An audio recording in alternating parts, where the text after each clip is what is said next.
no hay un ajuste fiscal. Lo que hay es un cambio en la composición de los ingresos y del gasto. Del lado de los ingresos, el gobierno eliminó todos los impuestos a las exportaciones, con excepción de las retenciones a las exportaciones de soja, que por motivos fiscales las va a ir bajando gradualmente. Hay un espacio muy grande para que la economía se recupere con muy poco empleo. Porque hasta ahora lo que había era un toma y daca entre el sector privado y el gobierno anterior, en el cual el gobierno cerraba la economía, le daba rentabilidades a cada uno de los sectores negociadas a cambio de que no despidan personal. Entonces, en el sector textil había 5 o 6 jugadores que podían importar y cargar precios ridículos después en el mercado local, y a cambio de eso que no se les ocurra echar ni a uno de sus 1.000 o 2.000 empleados que tenían de más. La pregunta es, ¿cuál va a ser el rendimiento político de este programa? Y entonces, si este gobierno tiene chances de pasar de la etapa de normalización a la etapa de reformas, para la cual necesita no solo aumentar su número de asientos en el Congreso en 2017, sino reelegirse en 2019, porque las reformas implican acuerdos de libre comercio, mejorar la calidad del capital humano.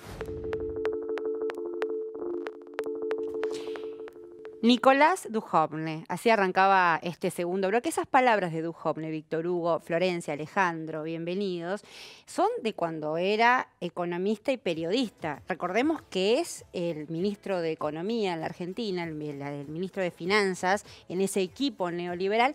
Pero además, yo no quiero pasar por alto, no sé si a ustedes les generó la misma sorpresa. Dujovne, además de ser economista, era co-conductor de uno de los programas más importantes del prime time del Grupo Clarín, del canal de noticias Todo Noticias, TN, y además un columnista del diario La Nación. Sí, pero además alguien que criticaba el empleo estatal, y él mismo era un empleo que en la Argentina se le llama ñoqui, no sé cómo será en el resto de América. Los que están figurando cobran y muy poco o nada aportan. Porque era empleado del Senado. Claro, era empleado del Senado. Con lo cual, éticamente tampoco es muy fácil de presentar, no solo por su ideario económico. Pero vayamos a nuestros entrevistados, me da mucho gusto, son dos personas que estimamos y valoramos muchísimo. Vamos a hablar de la comunicación, de esa derecha que consigue de todas maneras lo suyo, y de cómo el poder económico tiene que ver con eso. Bueno, muchísimas gracias por la invitación y felicitaciones por este programa que necesita de una articulación enorme en esta América Latina tan diversa, pero que a la vez tiene problemas tan comunes, ¿no? Y que ha sufrido saqueos tan comunes para pensarla junta. Yo creo que estos proyectos neoliberales de saqueo necesitan también de ideas que los sostengan. Y una de las maquinarias de reproducción de ideas más importantes de este tiempo histórico son los medios de comunicación concentrados. Esto de las puertas giratorias entre periodistas, empresarios, aquellos que ocupan lugares dentro del Estado, nunca estuvo tan giratoria como en este tiempo histórico, ¿no? Nunca hubo tantos empresarios en Argentina en el gobierno como en este tiempo, tantos ricos en el gobierno como en este tiempo, y también qué lugar tan importante tienen ciertos periodistas. Mientras muchos otros periodistas van perdiendo sus trabajos, van quedando afuera, se los echa, se los persigue, porque este saqueo no es sin desinformación también, sin mentiras, sin desinformación, sin ilusiones creadas y falsificadas industrialmente. Usás una palabra, Florencia, certera, saqueo, ¿no? Y ese saqueo, tal vez uno de los lugares, pilares donde está apoyado es en la acumulación del capital, que es el neoliberalismo, en el sector financiero. Absolutamente, ¿no? Yo creo que uno de los rasgos del neoliberalismo en estas décadas tiene que ver con que una de las oligarquías predominantes es el sector financiero, que se ha sobredimensionado en todo el mundo, aún a pesar de la crisis de 2007-2008. Y ustedes que mencionaron el viernes la asunción de Trump, una cosa muy interesante es que desde Bush padre hasta Obama inclusive, todos los secretarios del Tesoro y autoridades del Banco Central han pasado por Goldman Sachs. que es uno de los bancos de inversión que ha sobrevivido a la crisis. Es decir, la puerta giratoria. En realidad, como vimos crudamente en la Argentina, como está pasando en Brasil, y esperemos que no siga pasando en otros países, verdaderamente quienes están en el gobierno son los CEOs, muchos de los sectores industriales concentrados, pero fundamentalmente del sector financiero concentrado, que en los Estados Unidos, en Europa, van y vienen antes y después de estar en el gobierno, pero siempre sirven a los intereses permanentes que le dan cobijo. En un tiempo el poder financiero no tenía nada que ver con los medios de comunicación. Tenía que ver en la medida ideológica, pero no en la coparticipación de los intereses económicos. Me parece que este es el dato, más la desregulación del mundo que se estableció desde los años 80 en adelante, que más ha perturbado la felicidad de los pueblos. Sí, y además no es que sean medios solamente locales, actúan como sistema transnacionalmente. En Ecuador mismo, cuando asumió el presidente Correa, eran, yo creo, espero no equivocarme, lo sé, pero eran de 7 medios, 5 estaban en manos de banqueros. Y uno puede pensar, claro, ¿cómo no van a construir información de acuerdo a sus intereses? Y que son informaciones, hay que decirlo de una manera muy, trato yo de pensarlo, ¿no? De una manera muy, muy simple. No solamente ocultan, sino van construyendo la idea de que de la idea de la felicidad viene con un cambio, pero nadie puede explicar bien de qué se trata ese cambio. Y después lo que yo creo que hay que pensar es, bueno, si los medios están en manos de banqueros, si los banqueros son los que nos quieren gobernar, ¿por qué van a mejorar la vida de la gente común, de nosotros?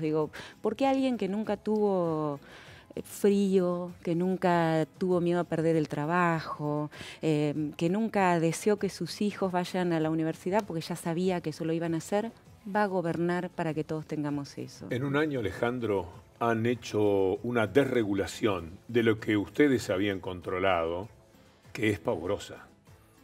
Absolutamente, y creo que la gente común en Argentina lo está sufriendo porque hay una diferencia de concepción, ¿no? Más allá de aciertos y errores, en el gobierno anterior argentino había una visión de que a las finanzas había que orientarlas hacia lo productivo y lo real, y que había que proteger al ciudadano de los reiterados abusos que el sistema financiero hace. Y que las empresas internacionales no podían venir a hacer el dinero y llevárselo como si tal cosa siempre, sino que tenían que pasar por determinado tipo de controles, los dineros tenían que permanecer al servicio de la producción en el país. Todo eso se ha eliminado ahora. De cuajo. Recientemente en la Argentina, ahora los exportadores le dan un plazo de 10 años, o sea, nunca, para que entren las exportaciones. Ahora, dos cosas.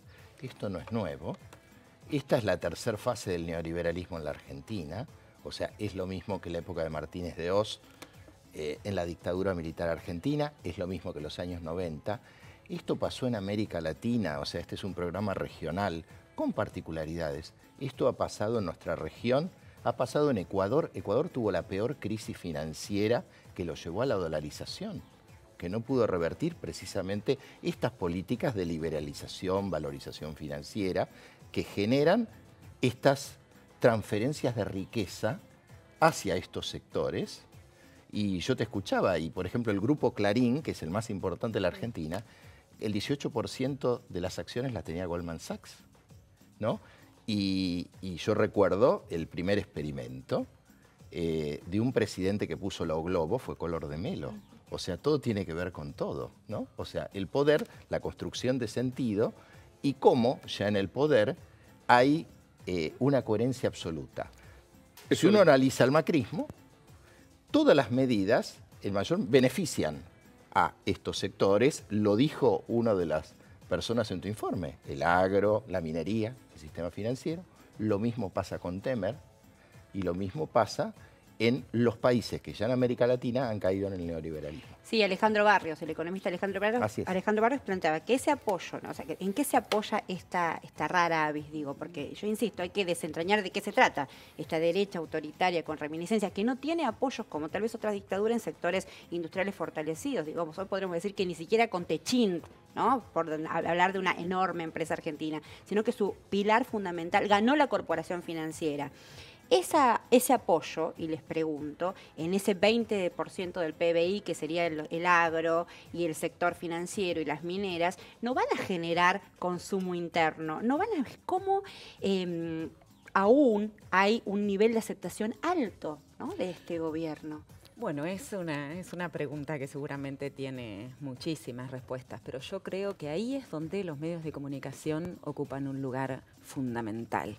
Y esto es más allá de, digamos, de decir que los medios hagan todo, que todo pasa por la comunicación, pero ocupan un lugar fundamental, porque están creando una subjetividad en la cual el pasado no existe. No, aunque esto, tal cual lo decías vos, esto ya sucedió, ya lo conocemos, bueno, pero eso no existe, la negación de eso, ¿no?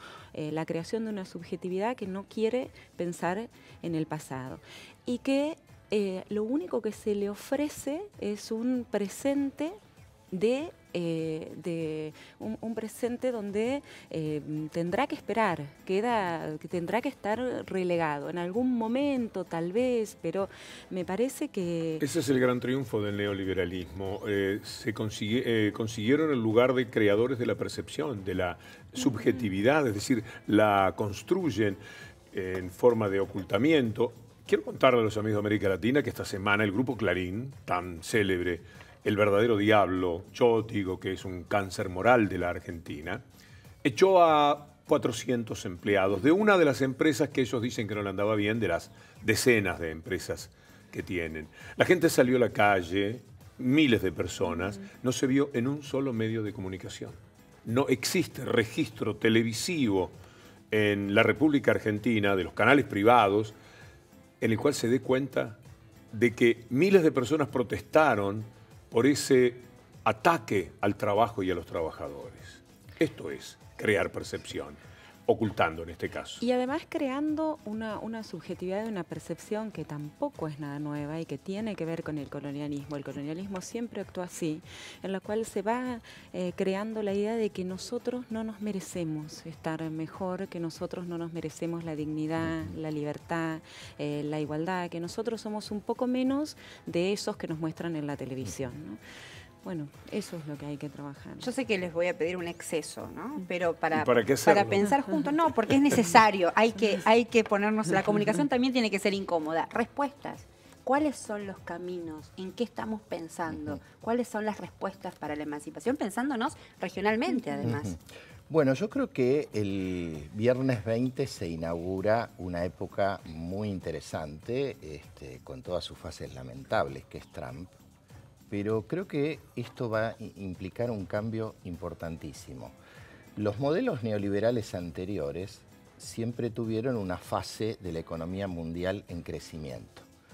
Macri en la Argentina destruyó el mercado interno y supuso que con más exportaciones e inversiones extranjeras podía haber crecimiento. Las inversiones no vinieron, las exportaciones no crecieron. Entonces la derecha en Argentina, y creo que también en Brasil, a partir de este congelamiento del gasto por 20 años, realmente insensato que ha hecho Temer, está en un problema, ¿no? Porque ¿cuál es el motor de la economía en un mundo recesivo, donde China crece menos, donde Europa está en recesión y donde en Estados Unidos van a subir las tasas de interés, van a caer los precios de los commodities? Entonces, es un gran problema para la derecha, porque la sustentabilidad... en el informe también se decía de que era posible crecer con desempleo. Pasó en los 90 con Menem. El tema es que con estas condiciones de la economía mundial va a ser muy difícil que este modelo de endeudamiento se pueda sostener. Crecimiento sin distribución no tiene sentido. No. Y yo creo que hay que seguir apelando a pensar, tal cual, a pensar, a argumentar. Todos los seres humanos podemos pensar por nuestra condición de humanos, aunque nos digan lo contrario, a sentir, a escucharnos a nosotros. ¿Quiénes nos van a representar? ¿Nos representan los que se nos parecen o nos van a representar ellos que jamás nos han representado? Y también creo que hay que organizarse y ganar en elecciones, porque si no, cuando ellos, como pasó en Argentina, ganan en elecciones, son todavía muchísimo más feroces que... Claro. de otras maneras, ¿no? Y fortalecer una construcción política, ¿no? Yo creo que la derecha ha sido hábil para mentir. Bueno, Durán Barba es ecuatoriano.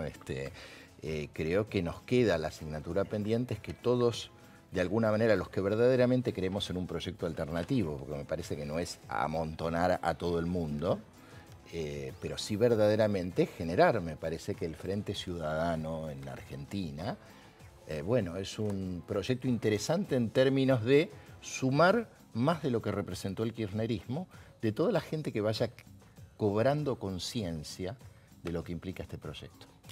Les agradecemos muchísimo. Un placer haberlos tenido en el programa. Muchas Un gracias. agradecimiento a ustedes. Gracias, y les Enorme. cuento que en el próximo bloque vamos a estar hablando sobre Bolivia, que cumple 11 años el proyecto plurinacional que conduce Evo Morales. Hemos sacrificado los viejos dioses inmateriales y ocupamos el templo con el dios mercado. Él nos organiza la economía, la política, los hábitos, la vida, y hasta nos financian cuotas y tarjetas la apariencia de felicidad. Parecería que hemos nacido solo para consumir y consumir. Y cuando no podemos, cargamos con la frustración, la pobreza y hasta la autoexclusión.